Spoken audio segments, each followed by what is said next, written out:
All right. Let's see. Let me get my thing here set up. All right, gonna try to draw Bill Bixby. Why? Well, was doing Pat's show much earlier, and took really long to get here because of other things I had to do. Uh, but we were going through different old shows that, in hindsight, appeared to be very creepy and weird. Most notably, A Family Affair. That one was a weird one. Um, and with Bill Bixby, the courtship of Eddie's father. That one was I didn't really watch that, or didn't watch it at all. Really, Family Affair, vague memories of it, but and do have vague memory. Well, all reruns by the time I got to see it, but of my favorite Martian with Bixby, and then uh, the Hulk, of course. Which, as concluded on Pat's show, I determined was probably the best show he did. With, I guess, my favorite Martian being the second. Uh, Never did see the Magician show. I just remember seeing things about it when there was like a retrospective, and ultimately concluding with the Incredible Hulk show. And the Incredible Hulk show was basically sort of like The Fugitive. It's kind of the same template of, you know, David Banner, which in the comic book, his name was Bruce Banner. But for some reason, they decided, I don't know, to change it to David. Uh, and so, they didn't really do it like in the comic book. He was a scientist working for the military and was dating uh, the general and his daughter. He was the main guy in charge. And they were working on the gamma bomb. And so they were testing it. But then some idiot kid who became the teen sidekick for uh, the Hulk and Bruce Banner, Rick Jones was his name, and didn't realize he was at a bomb test site. And so just cruising along in his hot rod or whatever onto the site. And uh, Bruce sees, oh no, there's some idiot kid out there in the site. We got to call off the test. Turns out there was a communist spy. I believe that's how it went. They had a lot of, you know, communist enemies and stuff back in those days until later on. Certain peoples decided that's not nice. Um, so it was relatively forgotten. It was actually the inspiration for the Fantastic Four to go into space so they could, quote, beat the commies. Yeah, they don't make comics like they used to. Anyway, the guy, the spy or what have you, and I think he had a thing for Betty Ross as well. Betty Ross being the daughter and girlfriend. Uh, well, the daughter of the general and the girlfriend of Bruce Banner. Um, so, so he goes out there to save the kid. Manages to toss him into a trench because the alarms were going off. So he knew the bomb was going to go off anyway, and they doesn't fully understand why they didn't call it off. Of course, it was the evil communist agent doing it, and he manages to get Rick, safely in the trench, which turns out that's if you got a ditch somewhere, you're pretty good. Uh, from the gamma bomb, I don't know that would do much in the hydrogen bomb, and of course nuclear testing and all that. That's pretty much what that was about, but instead it was the gamma bomb. And I don't know, I guess they thought, hey, no one knows that much about gamma rays, so let's just use that in place of magic. Although other characters, Doctor Strange and Thor and all that, it's just magic. But in those days, atomic power was the new magic. It would explain everything. Spider-Man, the spider was radioactive and all that crap. Oh boy, just all kinds of things that can happen with exposure to radiation. But in reality, all it does is it kills you very badly, cancer and stuff like that. If you're in the blast of an atomic weapon, oh boy, is it going to be miserable for you. I mean, it's okay if you die immediately. That's probably the best outcome. Boy, when it lingers on, oh boy, your skin falls off and all that stuff. Sure, your hair falls out, but I mean, you're not going to be worried about that because you got bigger problems going on. So anyway, and that was the deal. A bit more spectacular, and then the stupid Rick Jones becomes the sidekick because, oh man, this is all my fault. And well, yeah, it kind of is. So he wants to help out Dr. Banner and by default the Hulk too. Was originally gray. They made him gray. I guess they were going for more of a Frankenstein look for the Hulk. But the printing at the time just wasn't up to snuff as it was later. And they decided that the green color would do better. Then I don't think there was any explanation for it at the time. But later on, they decided that, the Gray Hulk was another personality for Bruce Banner. And that's what eventually they came to that. There was always a Jekyll and Hyde thing to it. But they later writers developed this idea that he'd had an abusive childhood, and his dad was an a-hole, that sort of thing. And in order to escape the sad reality of his existence, another personality came into being, an angry, powerful personality. And that embodies the mindset and personality, if you will, of the Hulk, even though it's the same guy, but well. And they did stories where they split into two and crap like that. But basically, that idea of being out of control of the personality, because other people, obviously She-Hulk, and other people got the gamma-powered turning into a green monster or what have you, or a red one in the case of the General, Thunderbolt Ross. He eventually becomes the Red Hulk and so on. Soon to be appearing in a major motion picture from MCU with Captain America 4. And that's what they'll be doing. But they didn't have the personality problems that Dr. Banner had. Yes, the American defense system was entrusted with a guy who obviously had deep-rooted psychological disorder. Anyway, that's too expensive to shoot for a weekly TV series in the 70s, or, well late 70s, early 80s, I guess. So they just said, hey, we'll have him be a man on the run. Even though the only one pursuing the Hulk was reporter Jack McGee. I'm here from the National Register. I'm investigating reports of a creature. And that was pretty much his line almost every episode as he pursued this. Because as far as he knew, Dr. Banner was dead, and he believes the monster killed him. He doesn't quite understand what the connection is.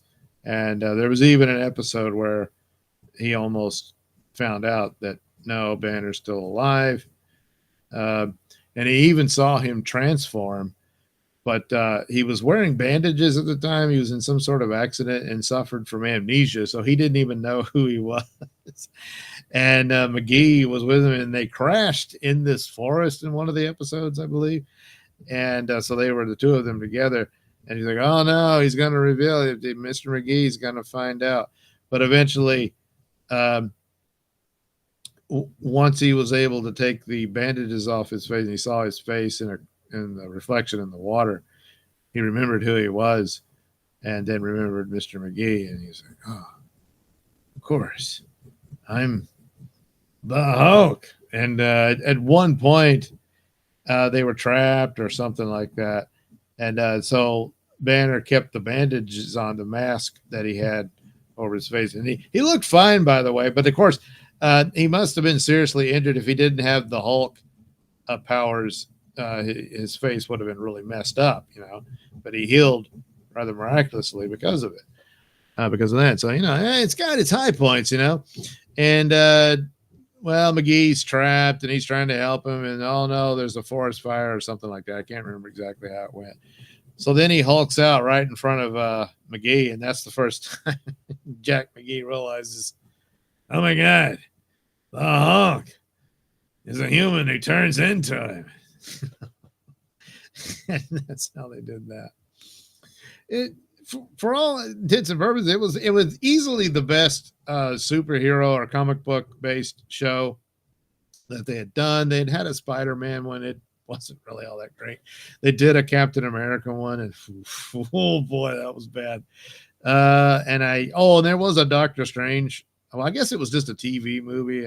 Obviously, they probably wanted it to be a pilot of some sort for a pilot of a series, and didn't take off. But the Incredible Hulk was an okay show. I mean, it was basically this poor bastard who's ostensibly trying to find a cure for this condition, and his motivation was to unlock the secret super strength that all people must have. And he was going through these different stories of people who are able to perform incredible feats in moments of stress or what have you. And the thing is his wife had died in a car crash that they were in, and he couldn't get her out of the car. He kept trying to lift it to be able to get to her. And unfortunately, he couldn't. And so, of course, he became obsessed with the idea of unlocking super strength. Well, he does to a point. But be careful what you ask for. And so then he's stuck with the creature. But interestingly enough, for the movie version, the second one, the first one didn't. The first one they did with what's his name, Ang Lee, I guess was the director of that one. Supposed to be the artsy fartsy version of Hulk. Didn't do very well, but it did have an ode to the gamma bomb in a flashback scene, even though that's not how Bruce. Well, I guess in the plot, his father had originally experimented on him, so the Hulk thing was kind of inevitable. But anyway, the second one that was part of the MCU borrowed a lot from the. Damn it! What is? I don't want it on the image. So, is it out of ink? Here I am in the middle of a live stream, and one of the pins decides to take a dump on it. Well, it's going to be a little harder to do. I don't see. Want to have another one? Nope. Well, we're going to have to be very careful using this Sharpie marker. So anyway, they came along with, and it was a rather clever thing they did and how they could match that up. Well, actually, they didn't come up with it. Let me back up. There was an offshoot of Marvel Comics called Ultimate Comics they did, where they did these sort of retelling and different versions of their characters. Started with Spider-Man. Um, and eventually they got to the Avengers, but instead of the Avengers, because of the Ultimate line, they simply called them the Ultimates.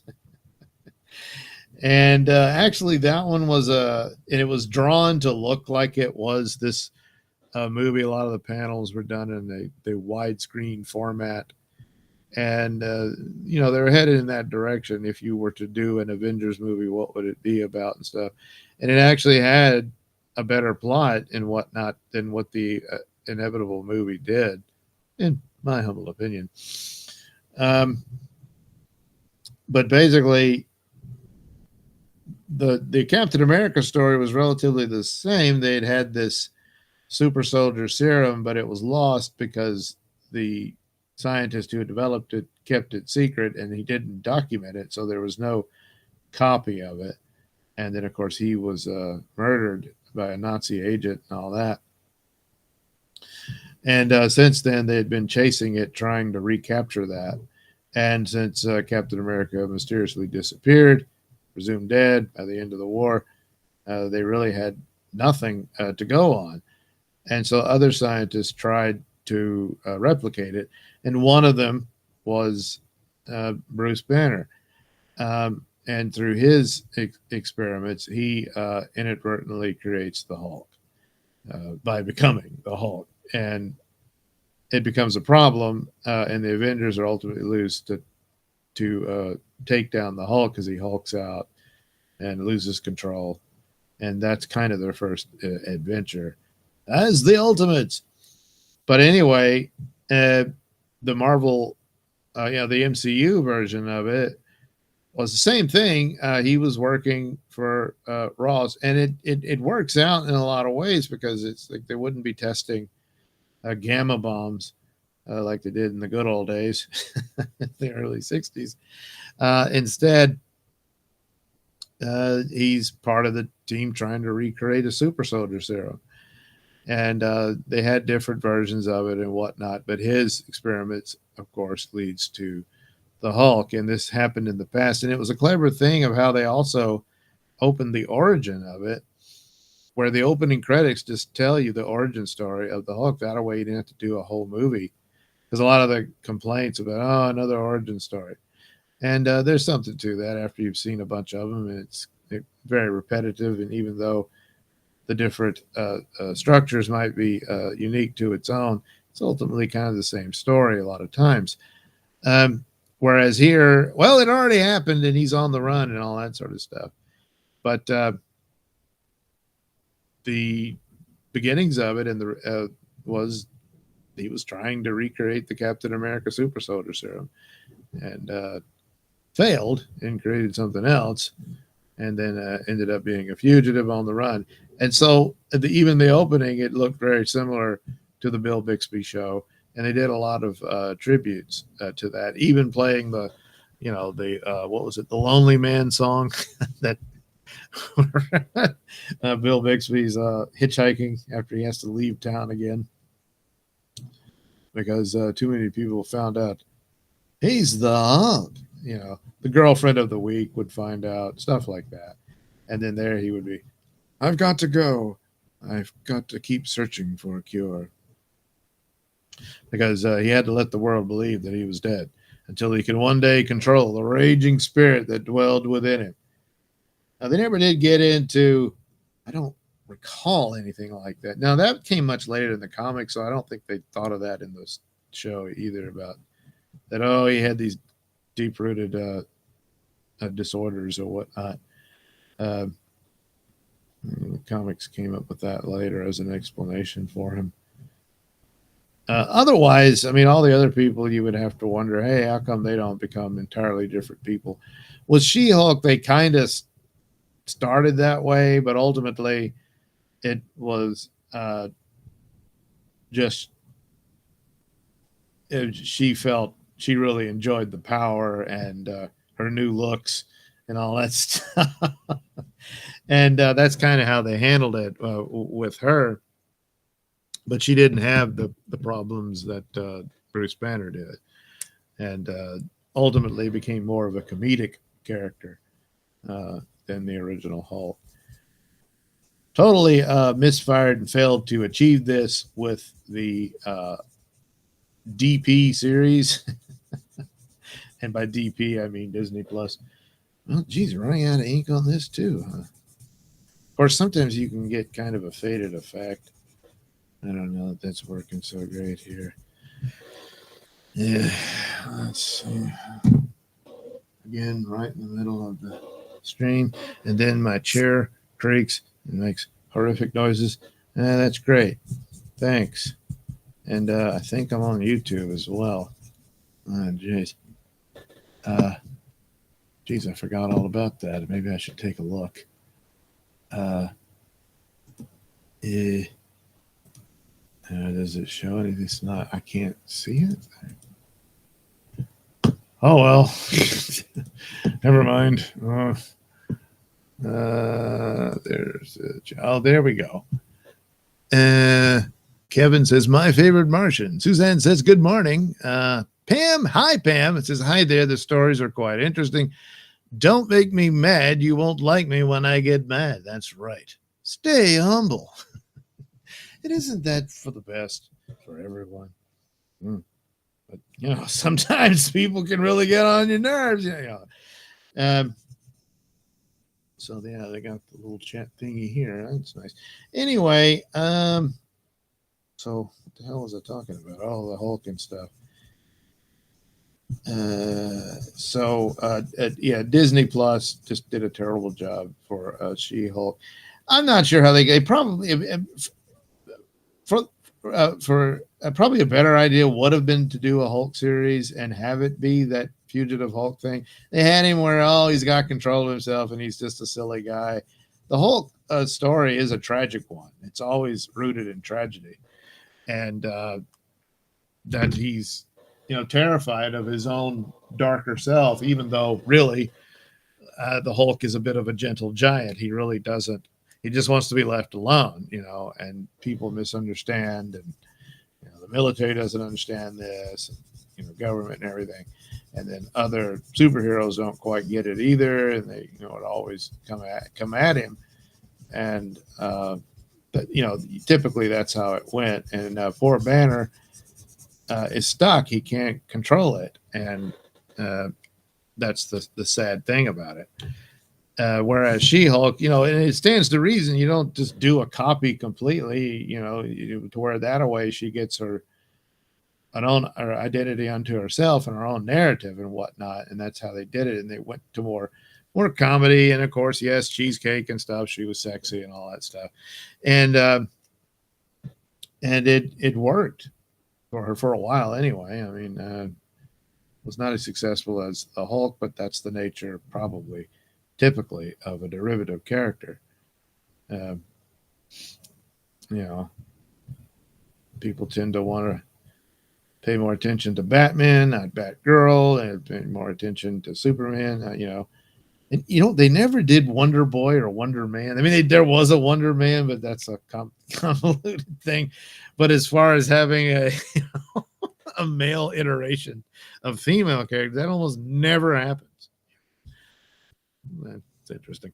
But as far as that goes, I think they could have spun out a She-Hulk story out of a Hulk series and had her to have a more lighthearted thing, just not so incompetent as it was in the series. And they just thought, hey, we'll do the fourth wall breaking thing because her comic book did that, and we'll be as popular as Deadpool. And well, you can't just copy the gimmick. You got to actually have something there, and they really didn't. But had they done that with the tragedy, and then you have a lighthearted solo series of She-Hulk, maybe that would have worked. But having She-Hulk in there in the original storyline, where Banner comes to her seeking legal advice and help, because she was an attorney, and then she was already involved in some case that some mobsters didn't care for her uncovering, and they tried to kill her. And Banner's there, Hulk's out, deals with him. But she was, injured severely and would have died, so she needed a blood transfusion. So he had no choice but to give her his own blood, which, surprise, left her with a little gift. And but it worked out in her favor. She became a very popular superhero. Within the narrative of the story, no one was really worried about She-Hulk. People were scared of the Hulk, but She-Hulk became something of a star. So it worked out pretty good for her. But her poor cousin, she couldn't do much for him, and that would be kind of the sad thing. It's like his tragedy continues on, his lonely, sad existence, with the consequences of his own actions, of his scientific knowledge, messing with forces he should have left alone, but didn't. And now he must pay the consequences, even though, he was a kindly guy. He didn't really mean anything by it. I think he was a bit more of a disturbing character in the Ultimate version. But for the MCU, he was just, hey, he's a nice guy, Bruce Banner. But a lot of that is like, what kind of personality would produce that deranged of a monster inside? And that was kind of the later ideas of how he suffered terrible abuse as a child and that sort of thing. So there you go. I guess it's kind of it. More influenced on old Mad Magazine again. Character drawings like they did for the TV and movie things. I think he kind of looks something like that. But anyway, there he is. Boy, I don't know. Oh no, they did finish this. I was going to say, we never know what happens, but they did do these reunion like TV movies, I think, of Incredible Hulk, and they did those to introduce a version of Thor and Daredevil. It was really bad. It wasn't really as good as the original show was. And then the final one they did was more akin to a show. And they did have this woman there who was like a secret agent, but it's kind of interesting like they did that because in the movies, they just suddenly shoehorned this relationship between him and the Black Widow. And this woman was kind of like that. She was this secret agent girl and had the tight black suit, which is always nice. Stuff like that. And I don't know if that was a precursor to it or what. But sadly, he dies at the end. And so ultimately it's like, well, he's a sad, tragic figure. So what's going to happen? Oh boy, it's not going to end well. Because when you got it that dark and sad, do you suddenly give him the happy ending that, hey, he did all these heroic things. Didn't he deserve that? But the fates said, no, he doesn't. So there he goes. There he is. He's really pissed because Jack McGee just walked in. Hello, I'm Jack McGee. I'm a reporter for the National Register. I've been hearing tales about this creature. I wouldn't know anything about that. Well, I just want a few moments of your time. Don't make me angry, Mr. McGee. You wouldn't like me when I'm angry. There you go. That's that. Guess I should have looked up Mr. McGee. Wonder what ever happened to him. Anyway, there you go. Bill Bixby, as discussed on Pat Dixon's live stream. We mostly covered the courtship of Eddie. No, we did that and the magician show, where he was a magician who used his smoke and mirrors tactics to fight crime. Yeah, because I don't know, it's just what he did in his spare time. After that, yeah, the Hulk happened, which again is probably his best show. With I don't know. Yeah, My Favorite Martian, probably the other one. Those two. Yeah. From Martian to a gamma irradiated monster. Yeah. Oh, well, let's see here. Kevin says, hi, Doug. Hi, Kevin. Pam says, I love your show. Why, thank you, Pam. And then Pam says, I'd like a follow-up on that Dan guy from the other day. What a strange dude and story. Well, yeah, but more of the image, I would say. Yeah, I'll maybe that'll be one I can get to, and I'll put it in Photoshop and show that, coloring it and stuff like that. But the video of me and Pat talking about him is on my channel now, so you can check out. It's the Mr. Nelson Show Extra, little extra things that didn't make the final cut of the Mr. Nelson Show. And what was it that it had the, oh man, I'm forgetting. Well, anyway, it's on there and it's called Meet Dan Dale. That's right. His name is Dan Dale. And you'll get to meet Dan, or at least our discussion of him in that video. So it's here on Rumble. It's on YouTube, or if you're watching on YouTube, it's there too. And you can find all the information we have on Dan, who was the inspiration of last night's little tour of my drawing skills. So there you go. Bill Bixby. Isn't it interesting that I thought of Dan Dale as a character actor or whatnot? Bill Bixby, the actual actor, and he just looks like some guy. Oh, well, anyway, thanks for watching. Pam says again, it was great. I liked the middle name Pat gave him. Yes. Diddley. Dan Diddley Dale. I would hope that is the middle name. Probably not, but I'd like to think it is. I would like to think it is. I mean, who wouldn't? I think we all would. All right. That'll wrap it up for this round. Thanks for tuning in and checking it out. And I'll think of something new next time. Have a good night, everybody.